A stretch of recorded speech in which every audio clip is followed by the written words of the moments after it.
Hello everyone, नमस्कार। हमारे YouTube channel में आपका हार्दिक स्वागत है। दोस्तों, भगवान शिव का माह सावन शुरू होने वाला है। जी हाँ, भगवान शिव को सावन का महीना बहुत प्रिय है। आषाढ़ माह के शुक्ल पक्ष की समाप्ति के पश्चात सावन माह शुरू होता है। आषाढ़ माह से ही वर्षा ऋतु भी शुरू हो जाती है और इसी माह की शुक्ल पक्ष की जो एकादशी होती है, देवशयनी एकादशी, उस दिन से देव सो जाते हैं और देवशयनी एकादशी से ही चतुर्मास भी प्रारंभ हो जाता है। आज हम जानेंगे सावन के महीने के 10 रहस्य। वे रहस्य कौन से हैं तो जानेंगे। वीडियो शुरू करने से पहले आपसे अनुरोध है कि अगर आप इस चैनल पर नए आए हैं और पहली बार आए हैं तो इस चैनल को सब्सक्राइब कर दीजिए और बेल आइकन बटन भी प्रेस कर दीजिए ताकि आने वाली वीडियो देख सकेंगे आप सबसे पहले। और जिन्होंने ये चैनल सब्सक्राइब कर दिया है उनका दिल से आभार, बहुत बहुत धन्यवाद। दोस्तों, ये आपका अपना चैनल है। इस चैनल को अपना प्यार ऐसे ही देते रहिएगा और वीडियो को अंत तक ज़रूर देखिएगा ताकि कोई भी जानकारी छूट न जाए। तो आइए शुरू करते हैं। सबसे पहले जानते हैं सत्संग का महत्व। सावन शब्द श्रवण से बना है, जिसका अर्थ होता है सुनना, यानी कि सुनकर धर्म को समझना। इस माह में सत्संग का महत्व होता है और इस माह में पतझड़ से मुरझाई हुई प्रकृति फिर से जन्म लेती है। नंबर 2, व्रतों का प्रारंभ। सावन माह में व्रत और साधना के 4 माह अर्थात चतुर्मास शुरू होते हैं और ये 4 माह हैं सावन, भाद्रपद, अश्विन और कार्तिक। पौराणिक कथा के अनुसार देवी सती ने अपने दूसरे जन्म में शिव को प्राप्त करने के लिए युवा अवस्था में ही सावन के महीने में निराहार रहकर कठोर व्रत किया और उन्हें प्रसन्न करके फिर विवाह किया था, इसलिए यह महीना विशेष माना जाता है। नंबर 3, संपूर्ण माह व्रत रखते हैं। सावन माह में सिर्फ सावन सोमवार ही नहीं, संपूर्ण माह ही व्रत रखना चाहिए। अगर आप पूरे महीने व्रत नहीं रख सकते हैं तो सावन में जितने भी सोमवार आते हैं उस दिन व्रत जरूर रखना चाहिए। जिस तरह गुड फ्राइडे के पहले ईसाइयों में 40 दिन के उपवास चलते हैं, जिस तरह इस्लाम में रमज़ान माह में रोज़े रखे जाते हैं, उसी तरह हिंदू धर्म में सावन महीने को पवित्र और व्रत रखने वाला महीना माना गया है। पूरे सावन में निराहारी या फलाहारी रहने की हिदायत दी गई है। इस माह में शास्त्र के अनुसार ही व्रतों का पालन करना चाहिए। यदि आप संपूर्ण माह यानी कि पूरे महीने व्रत नहीं रख सकते हैं तो सोमवार सहित कुछ खास दिनों व्रत का पालन अवश्य कीजिएगा। नंबर 4, व्रत के नियम। सावन माह में दूध, शक्कर, दही, तेल, बैंगन, पत्तेदार सब्जियां, नमकीन या मसालेदार भोजन, मिठाई, सुपारी और नॉनवेज यानी कि मांस मदिरा का सेवन नहीं किया जाता है।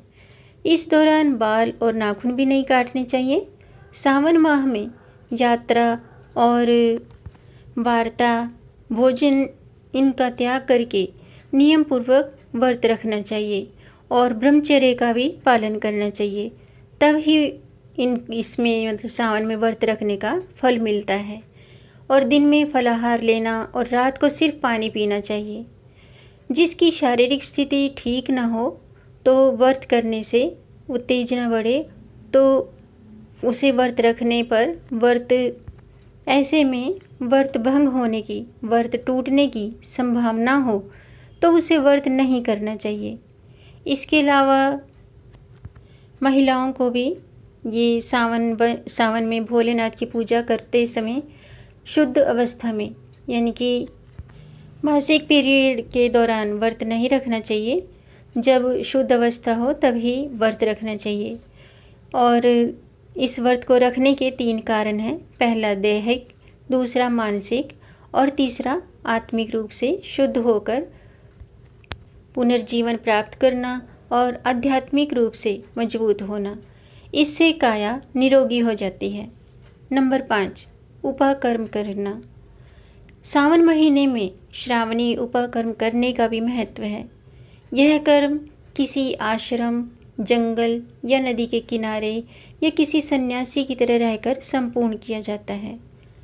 श्रावणी उपाकर्म में 3 पक्ष हैं: प्रायश्चित, संकल्प, संस्कार और स्वाध्याय। पूरे माह किसी नदी के किनारे किसी गुरु के सानिध्य में रहकर श्रावणी उपाकर्म करना चाहिए। नंबर 6, इस माह के व्रत त्योहार। इस माह में सोमवार, गणेश चतुर्थी, मंगला गौरी व्रत, मौना पंचमी, कामिका एकादशी, ऋषि पंचमी और 12वीं को हिंडोला व्रत, हरियाली अमावस्या, विनायक चतुर्थी, नाग पंचमी, पुत्रदा एकादशी, त्रयोदशी, वरालक्ष्मी व्रत, नराली पूर्णिमा और श्रावणी पूर्णिमा, शिव चतुर्दशी और रक्षाबंधन ये पवित्र दिन आते हैं। नंबर 7, 3 तरह के व्रत।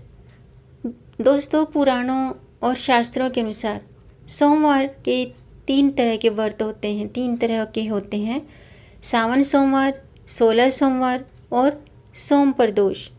हालांकि महिलाओं के लिए सावन सोमवार की जो व्रत विधि है उसका उल्लेख मिलता है कि उन्हें उस विधि के अनुसार ही व्रत रखने की छूट है।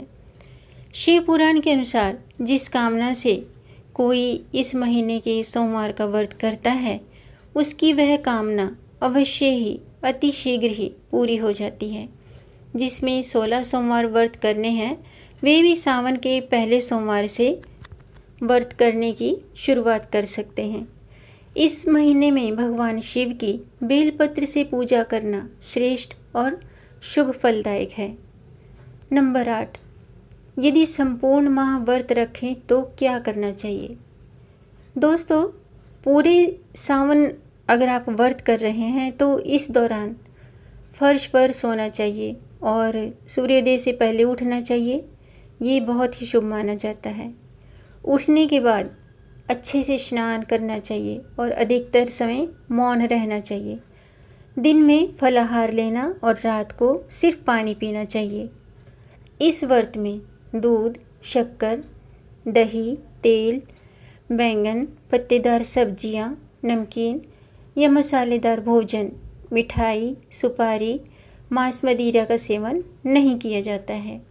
सावन में पत्तेदार सब्जियां, पालक, साग इत्यादि का भी त्याग कर दिया जाता है।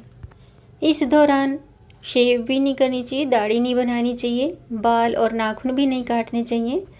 अपने इष्ट देव के मंत्रों का मौन रहकर जाप करना चाहिए, उनका ध्यान करना चाहिए, उनकी कथाएं सुननी चाहिए और उनकी पूजा करनी चाहिए। नंबर 9, इस तरह के व्रत रखना वर्जित माने गए हैं। अधिकतर लोग 2 समय खूब फलिहारी खाकर उपवास करते हैं। कुछ लोग एक समय ही भोजन करते हैं। कुछ लोग अपने मन से ही नियम बना लेते हैं और फिर उपवास करते हैं। यह भी देखा गया है कि कुछ लोग चप्पल छोड़ देते हैं लेकिन गाली देना नहीं। जबकि व्रत में यात्रा, वार्ता, भोजन, इस सब नियम पूर्वक व्रत में मतलब इन सब चीज़ों का ध्यान रखकर व्रत रखना चाहिए, ब्रह्मचर्य का पालन करना चाहिए, तब ही उसका फल मिलता है। हालांकि उपवास में कई लोग साबूदाने की खिचड़ी, फलाहार या राजगिरे की रोटी, भिंडी की सब्जी खूब खा लेते हैं। इस तरह के उपवास से कैसे लाभ मिलेगा? उपवास या व्रत के शास्त्रों में उल्लेखित नियमों का पालन करेंगे तभी आपको व्रत का लाभ मिलेगा। नंबर 10, जल शिव के जलाभिषेक का फल। सावन महीने को मासोत्तम मास कहा जाता है, यानी कि सभी महीनों में सावन का महीना सबसे उत्तम माना गया है। श्रवण नक्षत्र और सोमवार से भगवान शिव शंकरा का गहरा संबंध है। इसी माह में भगवान शिव और प्रकृति अनेक लीलाएं रचते हैं। कहते हैं कि जब समुद्र मंथन से विष निकले थे, हलाहल विष को भगवान शंकर ने पीकर उसे कंठ में अवरुद्ध कर दिया, तो उस तपन को शांत करने के लिए देवताओं ने उनका जलाभिषेक इसी महीने में किया था। इसीलिए इस माह में शिवलिंग या ज्योतिर्लिंगों का दर्शन और जलाभिषेक करने से अश्वमेध यज्ञ के समान फल प्राप्त होता है और शिवलोक को अंत में मतलब शिवलोक प्राप्त होता है, मोक्ष की प्राप्ति होती है। तो दोस्तों, ये थी सावन महीने की विशेष जानकारी। उम्मीद है आपको ये जानकारी पसंद आई होगी। अगर आपको जानकारी अच्छी लगी हो तो आप इसे लाइक कर सकते हैं। लाइक के बटन को दबाएंगे तो वो नीला हो जाएगा। आपके लाइक से हमारा मोटिवेशन अप होता है। और इस वीडियो को आगे बढ़ा के शेयर कर दीजिए, ज़्यादा से ज़्यादा शेयर कर दीजिए ताकि इस जानकारी से औरों को भी लाभ प्राप्त हो। और अगर आपका कोई सुझाव है, कोई प्रश्न है तो कमेंट बॉक्स में ज़रूर लिखिएगा। मेरे चैनल को सब्सक्राइब ज़रूर कीजिएगा ताकि आने वाली वीडियो देख सकेंगे आप सबसे पहले। और वीडियो को अंत तक देखने के लिए आपका बहुत बहुत धन्यवाद। मिलेंगे नई जानकारी के साथ, तब तक आप खुश रहें, स्वस्थ रहें, अपना ख्याल रखें और अपनों का भी ख्याल रखें। हर हर महादेव।